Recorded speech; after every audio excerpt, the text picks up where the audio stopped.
大家好，歡迎大家收睇資新教育嘅文言文推廣教學。今堂咧係第一堂。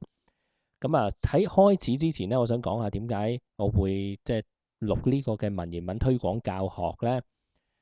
當然啦，就係其中一個原因就係推廣下嗰間補習社啦。但係呢個都唔係主要嘅原因嚟，主要嘅原因咧想推廣下文言文呢一樣嘢。我有好多中學生咧都成日問我。尤其是係啱啱地跟我上堂嘅時候，就會問我點解我哋要學文言文啫？我哋平時都唔用啦，佢嘅實用性咁低，點解香港政府或者係香港嘅教育局仍然要我哋讀文言文嘅呢？咁其實咧，呢個係一個錯誤嘅觀念嘅，就係覺得文言文而家已經唔用啦。咁事實上咧，文言文係無處不在嘅，包括係咩呢？成語啦。班門弄斧，你唔會話喺專家面前扮威咁樣噶嘛，係咪？或者一丘之貉，如果用白話文講點講呢？緣木求魚啊，狐假虎威啊，呢啲冚唪唥都係文言文嚟嘅喎。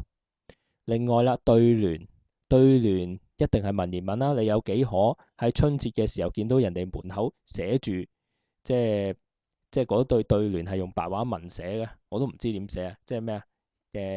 咩？炮竹一聲除舊歲，咁寫做咩啊？炮竹一響，舊的一年就過去了啊！咁唔會噶嘛？一對聯或者係仲有就係一啲唐詩嘅宋詞啊，一啲咧古典文學咧嘅範疇咧，全部都係文言文嚟嘅。而且呢啲嘢咧唔係話淨係喺古代嘅時候先用，到我哋今時今日咧都會見到嘅。譬如你喺茶樓有時會見到，會佢一啲 decoration 嗰啲裝飾上面咧就會寫一啲唐詩啊，或者有啲題字啊咁樣。咁上面咧都係一啲文言文嚟嘅。如果你唔識嘅話，可能同人去茶樓飲茶嘅時候就少咗一啲話題嘅咯。或者咧你話我平時都唔講呢啲嘅。但係如果有一啲外國嘅朋友佢嚟到香港，去同你去飲茶嘅時候，見到有呢啲唐詩啊、宋詞啊，想問下你點解？你如果唔識文言文嘅話，就可能啞咗喺度啦。好啦，另外一個咧文言文會出現嘅地方就係我哋日常用嘅口語廣東話啦。粵語裡面咧有好多文字咧都係嚟自文言嘅，譬如我哋成日講嘅佢啦、佢哋啦，即係他啊、他們咁嘅意思，其實喺文言文裏面都有嘅，就係個渠字啦。渠字除咗解水渠啊，即係啲水流經嘅一啲嘅通道之外咧，亦都可以解作第三人稱嘅代名詞，即係他。到而家咧，我哋喺粵語裏面仍然保留住啊，就係個佢字啦。仲有幾何啦。呢個幾何廣東話通常讀做幾可嘅，有幾可啊？譬如你話文言文有幾可會用到啊？呢個咧，你如果有讀過曹操嘅《短歌行》，你就知啦。第一句就係對酒當歌，人生幾何。呢個人生幾何咧，就唔係個幾何就唔係數學嗰啲圖案嗰啲幾何，唔係 geometry。就係幾多咁解，多少咁嘅意思。喺我哋而家廣東話裏面仍然保留住呢種意思嘅。仲有幾多啦？譬如李後主嘅《虞美人》裏面就有一句啦：問君能有幾多愁，恰似一江春水向東流。問君能有幾多愁，個幾多咪就係多少咁解咯。仲有啦，上晝、晏晝，晏字就係下午咁嘅意思。上晝個晝字咧就係日頭咁嘅意思。上晝就係日頭嘅上半橛，咁即係朝頭早啦。下晝咧咪就係日頭嘅下半橛，咁即係中午之後下午啦。呢啲咧都係文言嚟噶。好啦，另一個原因，我哋點解要讀文言文咧？除咗因為我哋身邊其實充斥住好多文言文，我哋係需要去知去認識之外咧。仲有就係你如果識得讀文言文，你會讀到好多好嘅文章。中華文化有幾千年歷史啦，但係白話文其實係近呢100-200年嘅事嚟嘅啫。咁啊，文言文咧嘅歷史源遠流長。咁我哋睇大部分即係一啲古代嘅文獻咧，都係文言文嚟嘅。如果你唔識文言文咧，你會讀少好多好嘅文章，你會即係少咗好多咧欣賞呢啲好文章嘅機會。文言文有啲咩特色咧，都想順便喺呢度講一講啦。第一點咧就係佢係言文分離嘅。其實呢個唔單止係文言文嘅特色，係漢語嘅特色，即係中文嘅特色嚟嘅，就係言文分離。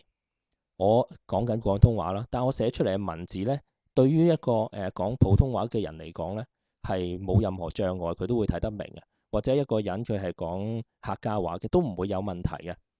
咁呢個就係因為言文分離啦，寫出嚟嘅文字同埋口講出嚟嘅説話咧係分離嘅。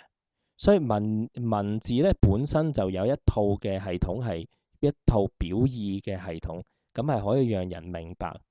咁所以咧，即係香港政府咧想推行呢個普教中，即係嘗試咧就係令到啲小學生啊、中學生啊，即係要講普通話，然之後就以為咁樣可以對佢哋寫文字咧有幫助，其實係錯誤嘅，因為根本就冇關係。你講普通話講得叻啲，同你寫出嚟嘅文字有幾好咧，其實冇咩直接嘅關係嘅。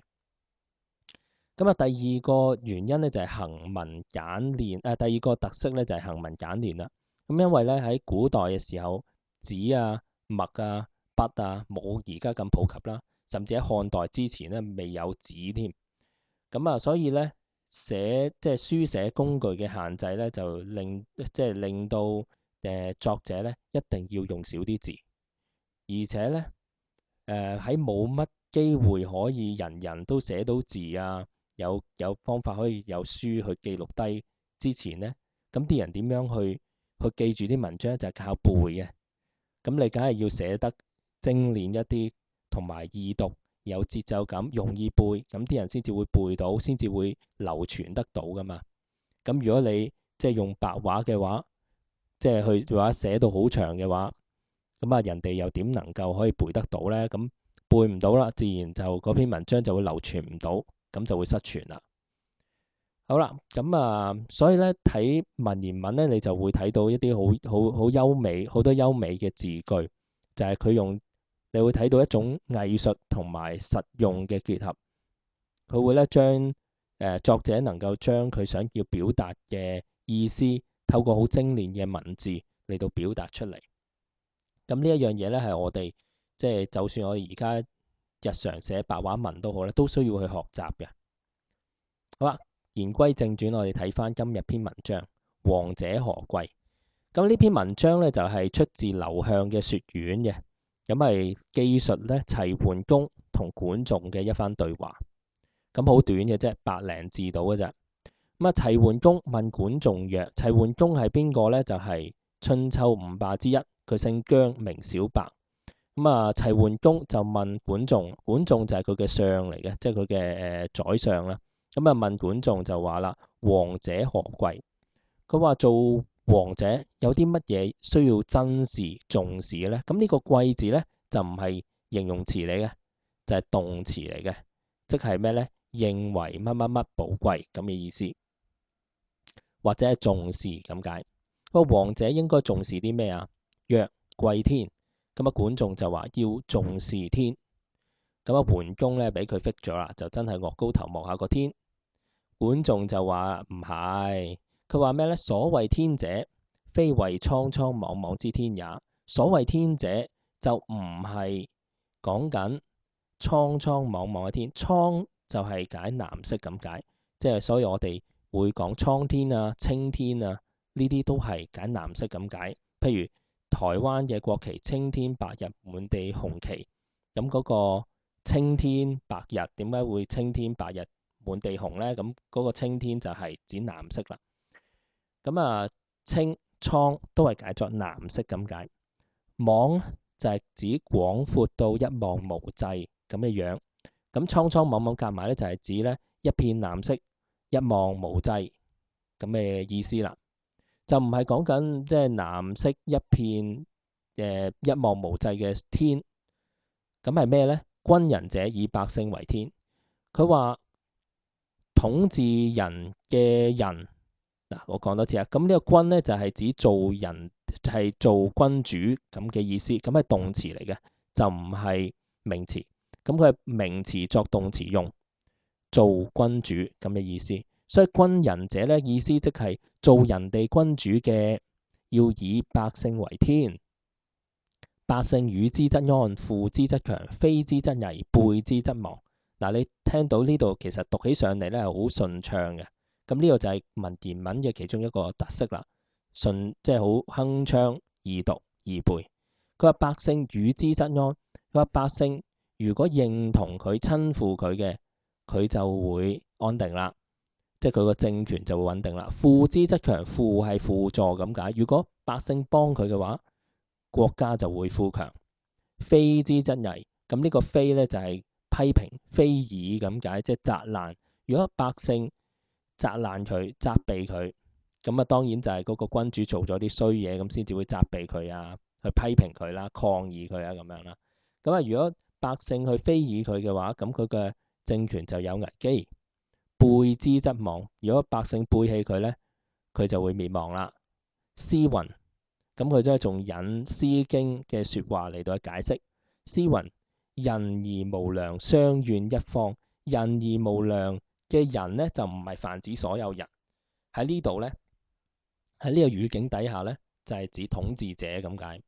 仁而無良，個無良亦都唔係即係我哋即係今日所講嗰種無良，即係譬如打家劫舍啊、偷呃拐騙啊嗰啲無良啊。咁啊呢個無良係指咩咧？就係冇好好善待百姓，係啦。所以如果即係今日嘅政府佢係冇啲政策係唔係善待百姓，或者甚至調轉係倒行逆施咧，咁我哋鬧佢無良咧係好恰當嘅。好，仁而無良，相怨一方，咁咩意思咧？一方咧就即係一個地方咁解，相怨一方咧就係即係一個地方嘅百姓就會一起埋怨啦。咁呢度咧，百姓喺邊度咧？就佢冇寫出嚟嘅，不過你自己要補充翻落去。咁正如我頭先講到啦，文言文咧係即係行文好精煉。如果你能夠按常理去推斷得到，你都唔講出嚟，你都知道係嗰個主語係百姓嘅話，咁佢就會省略咗唔寫噶啦。啊，民怨其上，不遂亡者，未之有也。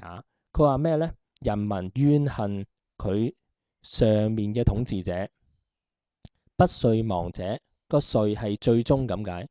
最終唔滅亡嘅咧，係未曾有過，未之有也，即係未曾有過。咁呢個之咧，其實就係受詞前置，其實應該係未有之也，即係未有。咁個之咧就係代名詞咧，就係代前面呢件事啦，就不遂亡者啦，就未曾有過，即係民怨其上而最終冇滅亡嘅。咁呢個係代詞嚟嘅。咁啊，佢用咗倒裝句啦，所以就未之有也。咁樣讀起上嚟咧，就通順即係順暢一啲啦。咁呢一篇咧就係短短地流向雪院裏面嘅王者何貴。咁今堂咧就同大家講到呢度。咁啊，即係大家可以咧即係睇睇嗱，我準備咗一啲問題嚟同大家去即係試下俾大家做下㗎。咁如果大家有留心聽書嘅話，即係啱啱聽我嗰段嘢嘅話，咁應該就識做㗎啦。咁啊，典型嘅問題就係包括咧，就係解釋一啲詞語嘅意思。咁啊，留意咧就係佢 underline 嘅，即係佢要你解釋嘅嗰個詞語，佢係屬於咩詞性先？咁然之後咧，你就寫佢個意思出嚟。咁啊，第二類咧就係將成個句子語譯成為白話文。譬如呢個咧，百姓與之則安，仁而無良，相怨一方。咁做呢個語譯嘅時候，要留意就係，如果喺原文裏面有部分嘅詞語係省略咗嘅話，你要喺語譯嘅時候補充翻。如果唔係咧，就即係睇嗰個人咧就會有唔明白嘅地方啦。好啦，咁呢段文字嘅中心句係乜嘢咧？好啦，中心句即係成段文字裏面最重要嘅嗰一句。咁我哋就睇翻個標題啦，同埋睇翻個開頭，佢討論緊啲咩嘢咧？